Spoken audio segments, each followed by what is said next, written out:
Hello, my darling critters! First, I want to make a quick apology for giving spoilers in the titles of my videos. Someone pointed out to me in the comments last week that I was giving spoilers and ruining it for them, and my only excuse is that there is a pressure to make clickbaity titles, especially for a small nothing channel like mine, and I apologize, and I'll try to take better care in the future. Speaking of the future, I cannot wait for the next episode when we go to Whitestone. Whitestone. It sounds like it's going to be a critical inception where two campaigns cross over. But what about this episode? This is what I would call a resting episode, meaning a rest break. And after the last 2 episodes, we deserve a rest, so I welcomed the break. Who am I? I am the BookTube Goddess, the #1 drag queen booktuber on YouTube. This is episode 35 of Bell's Hells, and not much happens. Like I predicted last week, half of the episode is a journey by skyship back to Jrusar, which meant random monster encounters, which in this case meant sandstorms. We get one dramatic moment where most of the party is blown off the ship into the sand where some sort of sand monster lurks. Kind of like Tremors.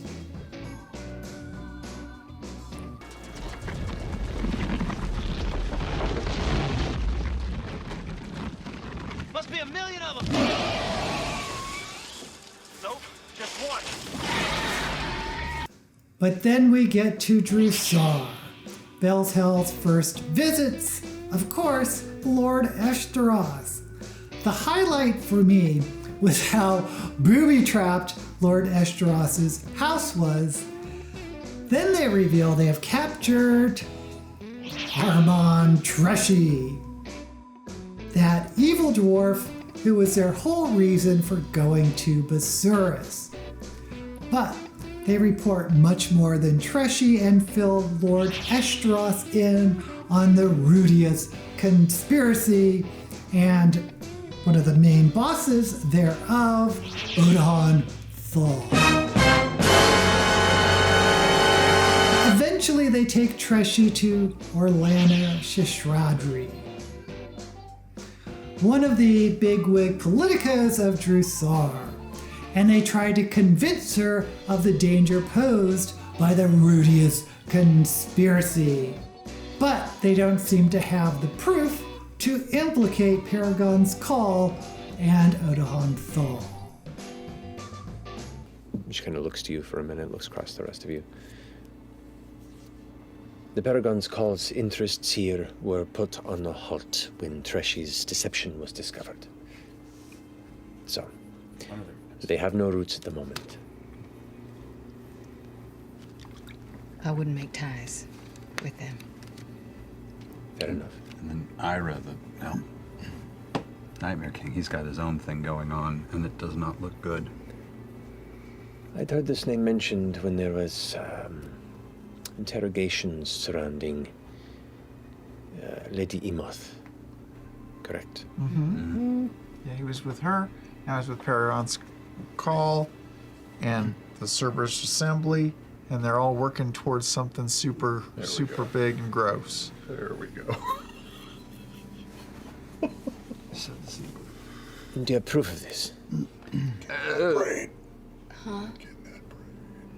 Is proof of this? Proof that of what? That the Cerberus Assembly is involved? Yes, this is quite an accusation. So I take out a little pouch. It's got a little sawdust in it. Just to always remind me of what's important. I sprinkle it on the ground, kind of like sand. I'm like, they were transporting a lot of these crates that had this symbol on it, and I draw the Spires. That is indeed their symbol. That was not the Perry Mason or however moment I was hoping for. Would you like me to make this a little easier? I open the hole again. This is now what I do. This is who I am now. And I actually have one of the crates in there. So Hey, I'm out here wasting. Well, you have the wooden crate. it's got the symbol in it. The black crate. Special black box. Do we Black still have box the special has black the box? symbol on it. No, Chetney threw it down a tunnel. Yep. Oh, you motherfucker. It did? Yeah. I throw things all the time. Shit. Oh yeah, this is a whole different one. There's a lot of shit moving around. The proof is in the absence of proof. You see, we threw away the proof because we knew how important this information was. Of course, I do not follow this at all. We don't have anything? Orlana takes Treshy into custody and rewards Bell's Hells with a chest of 12,000 gold. Oh, and Lord Esdras gave them about 8,000 gold in platinum, so the bounty for Treshy has netted them almost 20,000 gold. Not bad. Not bad at all. We do get one very, very interesting scene where Imogen and FCG probe into Ashton's mind because Ashton believes they have missing memories. Why do they believe that? I'm not sure. I didn't think there was any more that they hadn't discovered about Ashton breaking into Gianna Hexam's house, stealing what we now know are possibility potions, and Milo bringing Ashton back to life using one of the potions. And guess what? We didn't find any more memories. But FCG and Imogen get trapped in Ashton's mind, and we find out Ashton is in constant pain from whatever their condition is, and it gets pretty freaky. Imogen, you now stand before this glass watching beyond, and as you look at this weird glass-like structure that divides the two of you, you watch as the clear crystal-like kind of speckled appearance begins to fill with this dull gray coloration, obscuring fresh-cut grass on the opposite side.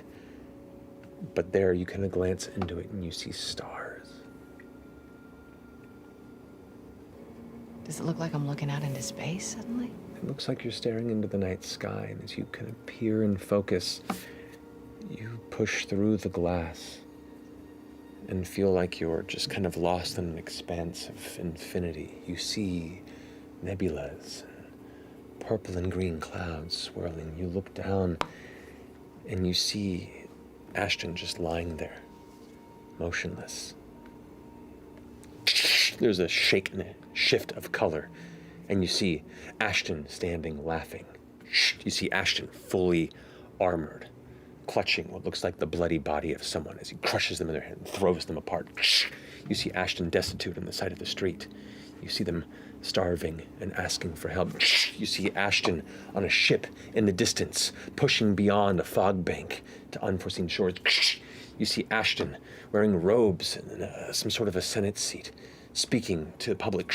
You see so many different Ashtons, different, all held by a singular thread, but none of them the one you know. That's when your nose begins to bleed. And bleed a lot. I'm gonna try to float backwards out of it. Okay. Push go grass. I'm not seeing all of these different Ashtons. I'm just staring at the one that was on the operating table. You're right? staring as the one in the operating table at this moment. Jesus. And you see Milo smile and kind of clap and cheer. Shh. And close your eyes. Does it feel like there's more to see, or is that about the end of that memory? It feels like the end of that memory as it just goes to sleep. Okay. And you turn around to look back at Imogen, and she's not there. Oh boy. I will, I guess, telepathically or mentally just sort of say her name or think her name. There's no response. And if I wanted to snap out of this state, could I? Do you want to try?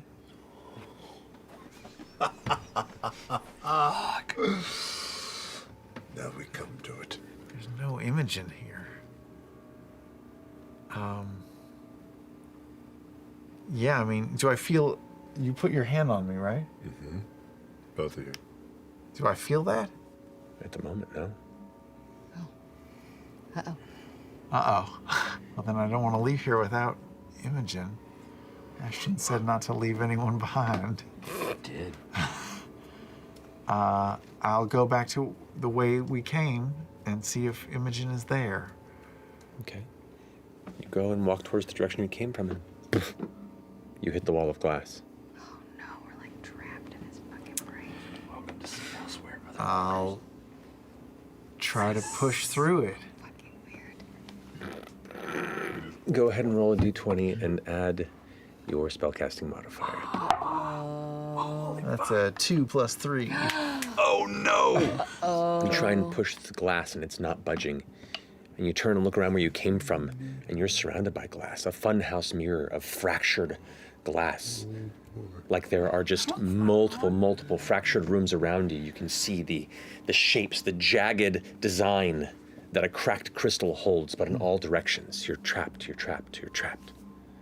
Can I go look at Ashton's head and see if I can see anything that's happening? Make a perception or investigation check. Yeah, we just were start keeping an eye out looking for at my hands and unusual sparking or cool they whatever, are. but it's just nosebleed right now. And he seems to be into it. 14. 14. You glance at his head and you see the eyes are focused but at 1,000-yard stare, meaning they are driven, but they're not focusing on anything in particular. You kind of look towards the pupils and they are dilated.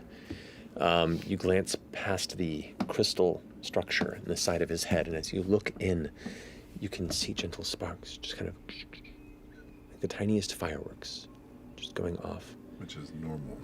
Which is normal. And you swear you can see two small, shadowy shapes. Shut the fuck! Little teeny tiny ass. weird snow globe. What? Are you This is talking so about? fucking weird. This is weird. You guys are getting weird. Psychic shit gets weird. Spotless mind, fuck up. Look it. This is probably the coolest moment of the episode and makes me wonder what more is going on with Ashton. But of course, the main focus of the party wasn't on Rudius or collecting a reward. It was trying to discover a way to bring Laudna back to life. Or is it back to unlife? There's sort of this silly misunderstanding on how to reach Orum's leader, the voice of the Tempest, aka Keyleth. I'm not sure why they thought they had to go to her, but anyway, Keyleth eventually comes to them.